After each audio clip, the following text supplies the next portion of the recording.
বরগুনার পাথরঘাটায় সংরক্ষিত বনের গাছ অবৈধ করাত কলে কেটে বৃক্ষ নিধনের অভিযোগ উঠেছে স্থানীয় একটি প্রভাবশালী মহলের বিরুদ্ধে। উপজেলার প্রায় শতাধিক করাত কলের অধিকাংশেরই নেই অনুমোদন। অবাধে গাছ কাটা আর শব্দ দূষণে বিরূপ প্রভাব পড়ছে পরিবেশে। এ বিষয়ে ক্যামেরার সামনে কথা বলতে চাননি প্রশাসনের কোনো কর্মকর্তা। বরগুনার পাথরঘাটা থেকে তাহিদুল ইসলাম শুভর পাঠানো তথ্য ও চিত্রে আরও জানাচ্ছেন আব্দুল হামিদ। সরকারি বিধিমালা অনুযায়ী সংরক্ষিত বনাঞ্চলের 10 কিলোমিটারের মধ্যে করাতকল স্থাপন করা সম্পূর্ণ অবৈধ। মালিকানা সনদ ছাড়া পরিচালনা করা যাবে না করাতকল। তবে সরকারি বিধিমালা ও আইনকে বৃদ্ধাঙ্গুলি দেখিয়ে উপজেলার বিভিন্ন জায়গায় গড়ে উঠেছে শখানেক করাতকল। সচেতন মহল ও স্থানীয়রা বলছেন, প্রশাসনকে খুশি করেই প্রভাবশালী মহলের ছত্রছায়ায় চলছে এসব করাতকল। আইন আসলে আমরা এখানে মানি না, মানতে চাইও না।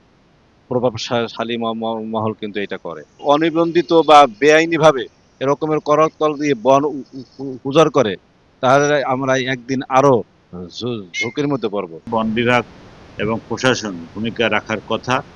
তারা যদি ভূমিকা রাখে তাইলে আমাদের বনাঞ্চল রক্ষা হবে, বন্য সম্পদ রক্ষা হবে, বন্য প্রাণী রক্ষা হবে। সরকারের ব্যাট দিয়ে হোক এবং আমরা লাইসেন্স করাতকল এবং সবকিছু দিয়ে আমরা ব্যবসা করতে চাই এবং আমরা সব করি, কিন্তু অবৈধভাবেও কিছু লোক চালাইতে আছে। এগুলো তো অবশ্যই বন্ধ করা বা অবশ্যই একটা পদক্ষেপ নেওয়া দরকার আমাদের। এই বিষয়ে জানতে চাইলে ক্যামেরার সামনে কথা বলতে রাজি হননি পাথরঘাটা বন বিভাগের রেঞ্জ কর্মকর্তা এবং উপজেলা নির্বাহী কর্মকর্তা। এ বিষয়ে ক্যামেরার সামনে কথা বলতে নারাজ জড়িত।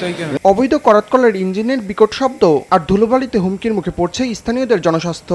ঘনবসতিপূর্ণ এলাকা, মানুষ যেখানে বসবাস করে বা শিক্ষা প্রতিষ্ঠান, বাচ্চারা থাকে, যে কোনো জায়গায় অতিরিক্ত শব্দ, তাদের প্রণয়িকভাবে তারা এই শব্দ কুয়ার করলে তাদের কানে সমস্যা এবং তারা বধিরতার সম্মুখীন হয়। পরিবেশ সুরক্ষায় দ্রুত অনুমোদনবিহীন করাতকলগুলো বন্ধের দাবি পাথরঘাটাবাসীর।